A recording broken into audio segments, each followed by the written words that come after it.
अस्सलामुअलैकुम friends, welcome back to my channel fashion beauty books. तो कैसे हैं आप सब? उम्मीद करती हूँ सब ठीक होंगे और खैरियत से होंगे। तो फ्रेंड्स, आज की मेरी वीडियो है हिजाब फिल्स के हवाले से। इसे देखकर आप लोग आइडिया ले सकते हैं।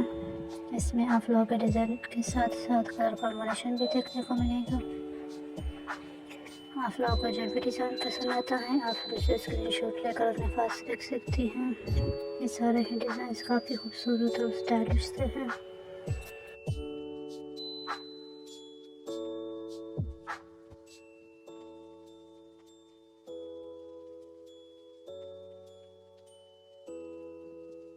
तो फ्रेंड्स, अगर आप लोग हमारे चैनल पर न्यू आए हैं और आप लोगों ने अभी तक हमारे चैनल को सब्सक्राइब नहीं किया तो चैनल को सब्सक्राइब कीजिएगा और बेल आइकन को भी प्रेस कीजिएगा ताकि मैं नई आने वाली वीडियो आप लोगों को आसानी पहुंच सके।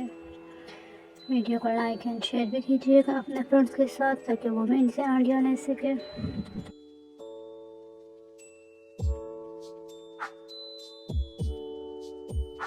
तो फ्रेंड्स, अपना और अपने प्यारों का बहुत सारा ख्याल रखिएगा और मुझे दुआ में ज़रूर याद रखिएगा। तो मिलते हैं एक नई वीडियो के साथ, तब तक के लिए अल्लाह हाफिज़।